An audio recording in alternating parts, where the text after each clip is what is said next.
It's taken me so long to upload this video that Eaglemoss have actually gone bankrupt in the time it took me to finish it. Yikes.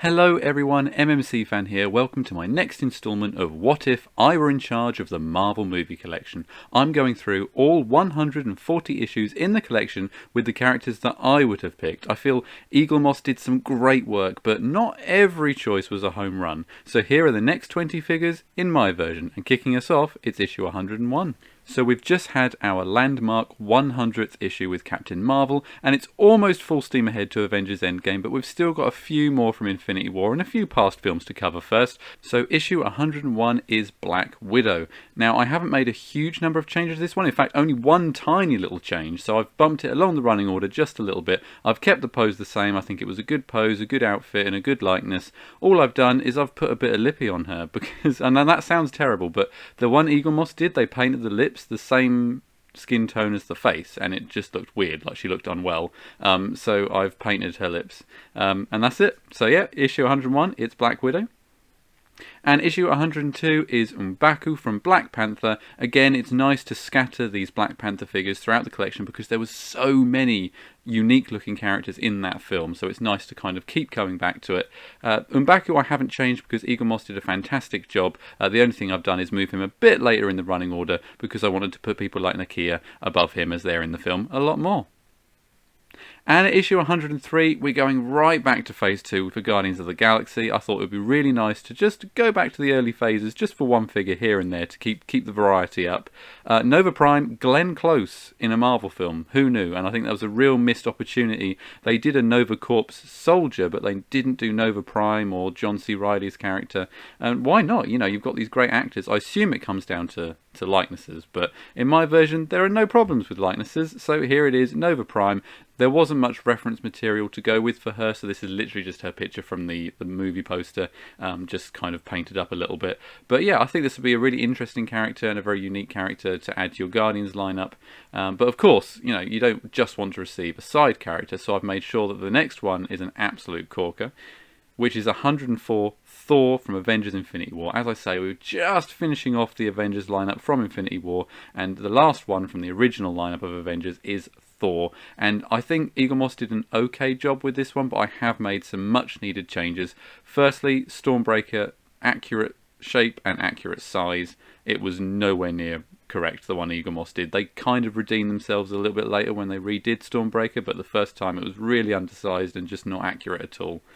And the other thing I've done is a really subtle change to the cape. So Thor has a red cape with a black inside in this film, but Eaglemoss did it so you could only ever see the black bit, so he essentially just looked like a black figure. You couldn't see any of the red unless you faced it the other way, which is ridiculous. So I've just added the tiniest little bit of cape flowing in the wind at the bottom, and it just makes the whole outfit come together and look so much better.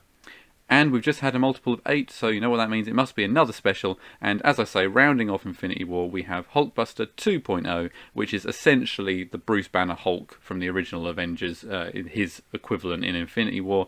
I have made no changes here. This was an outstanding figure. The size, the paint, everything. Eaglemoss went above and beyond for this one, which they don't do very often. So aside from bringing it a little bit later in the specials running order, I've kept it the same.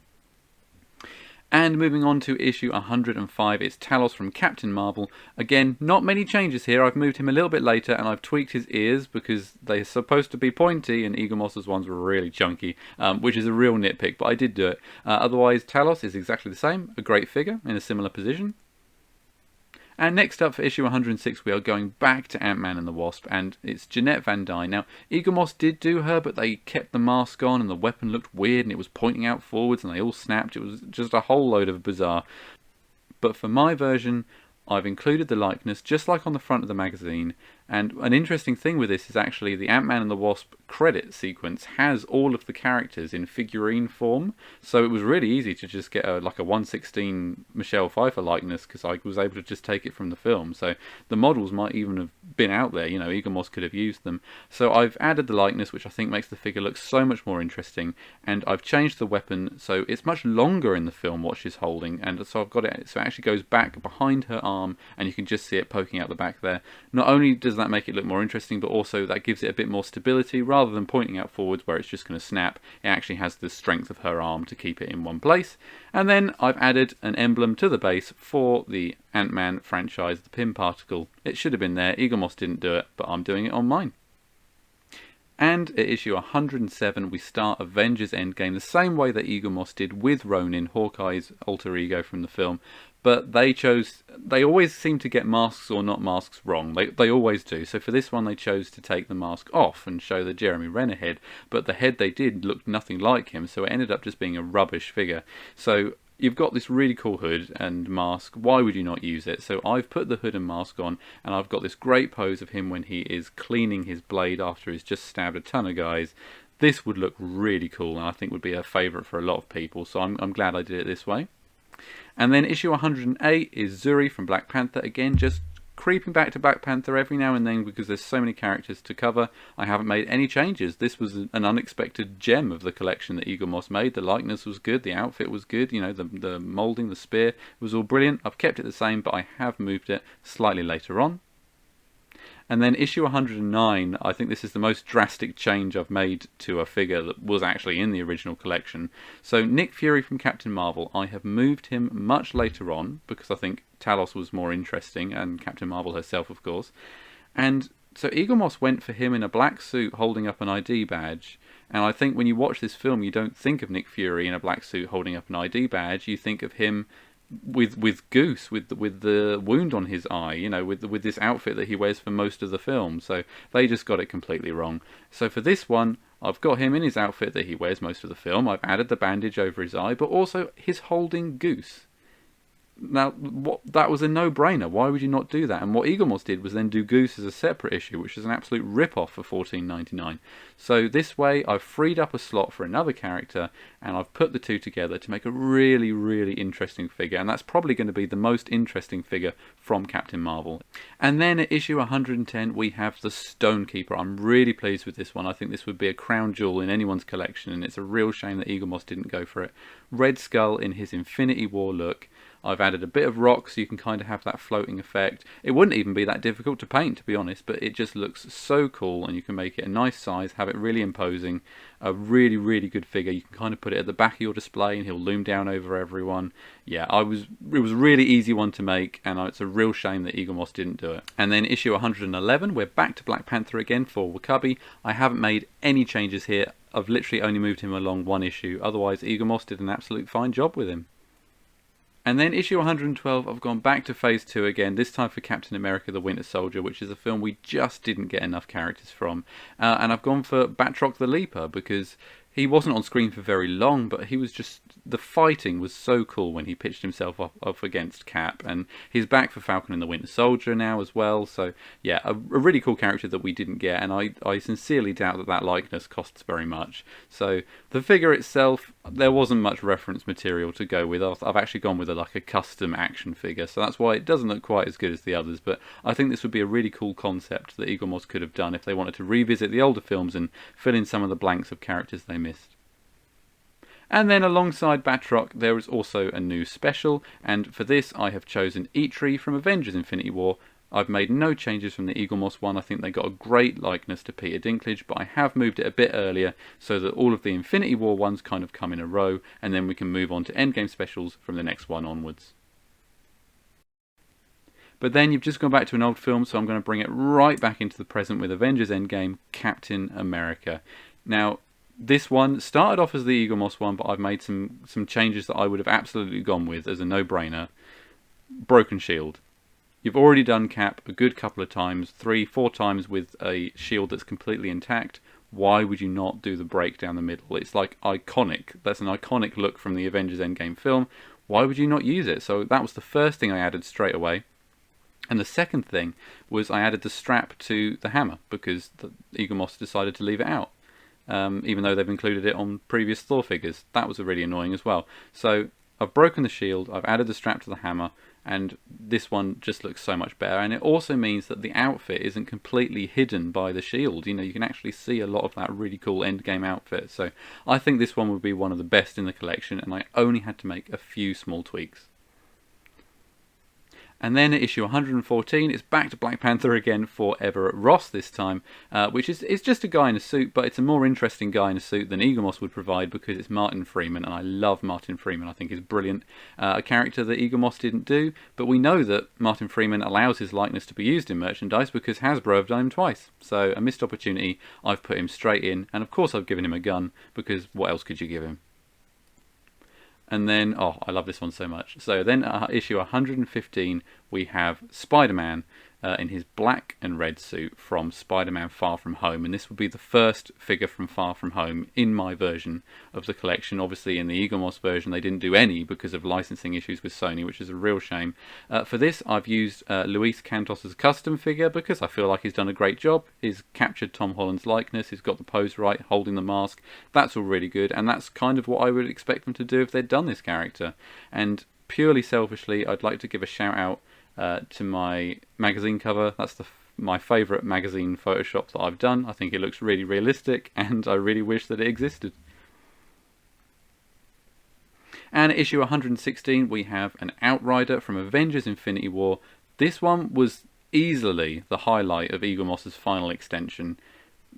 Easily, by an absolute mile. It was pretty much the only one that people actually wanted, and they did a great job with it. So I've moved it a bit earlier on, so it's kind of sitting with some more earlier Infinity War figures, but yeah, it's really cool, and I've kept it the same. So only 4 more to go until the end of the collection, in air quotes, and then of course they extended it for another 20, and I will do the same. But at this point people would not know that it would be extended. So at issue 117 we have Yon-Rogg from Captain Marvel. I've made no changes here. I think it's a good figure with a good likeness, but I've moved it later on to keep Captain Marvel ones spread out a little bit more. And then at issue 118 it is Ant-Man in his team suit from Avengers Endgame. Now this is the first and so far only team suit that I would do, and the reason I've picked Ant-Man is because Ant-Man doesn't get as many figures as a lot of the other Avengers because he's appeared in less films, but also, you know, it's his technology and his idea that allows them to time travel, so I think that makes a lot of sense. And once again, Eagle Moss got it wrong. They put an Ant-Man helmet on him, which he doesn't use with this outfit at all in the film. So I would not have done that. I would give everyone a Paul Rudd likeness to have on their shelf. And at issue 119, we have Maria Rambeau from Captain Marvel. There is nothing wrong with this one. I think it's a good figure, a good likeness, but it kind of came out alongside a lot of other boring ones in the original collection, so I think people weren't that interested in it. But in mine, I've kind of sandwiched it between more interesting issues, so it can add to your Captain Marvel lineup without being a load of boring figures one after the other. Because I think she's a good character, and I think it's important to include her. And then we round off this video with the final regular, and then we've got a special after this as well, Mysterio from Spider-Man Far From Home. I mean, look at that, the figure and the magazine together. That is what we would have wanted, and that would have sold like hotcakes. But obviously Eagle Moss didn't get that Far From Home license from Sony, so they just never produced it. For this one, I've used Luis Cantos' custom design because he's perfectly captured exactly what an Eagle Moss version of Mysterio would look like, and then added a little bit of better paintwork on the top. But yeah, a really cool figure, and this would be the final one in the first extension, and then we've got one more extension to go after this. But yeah, Mysterio, a really good send-off to the first 120 issues. And then we round off the video with Special 15, which is Hulk from Avengers Endgame. I've moved it a little bit later, but other than that, I've kept it exactly the same. I think this one is one where Eagle Moss actually nailed it. They actually did a better job than some other companies did a version of Hulk from Avengers Endgame. I think that's because they left it a little bit later so they could not have to worry about spoilers and concept art and things like that. But it's a really good figure, and with mine it actually comes with Mysterio, so that's one hell of a delivery. A really good day when they arrive. And there you have it for another video. So that's 120 figures, exactly how I would have done them, and we've got 20 more to go as I cover what would be the final extension in the collection. There's a few gaps to fill. I'm going to go back to a few earlier films, but yeah, all that's left to do is kind of look at how these ones impacted your collection as a whole. So phase 1 didn't change. I might go back to it in the future, but for now this feels pretty fleshed out, pretty rounded. No need for any more here. And then phase 2, I've just added Batroc to Winter Soldier and Nova Prime to Guardians of the Galaxy to kind of flesh those ones out more with some more side characters.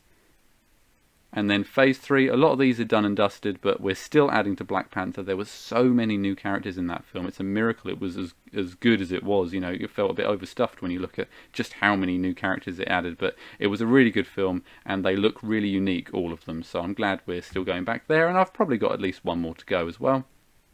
But this is where all the changes happened. So we've got a ton of new figures from Infinity War. We started off Endgame, we started off Far From Home, and added to Ant-Man and the Wasp and Captain Marvel as well. So this is exactly where we are in terms of where movies are releasing, with the time periods of the figures coming out. This is where a lot of them will come from in the next 20, but I'll also have a few from the earlier films as well.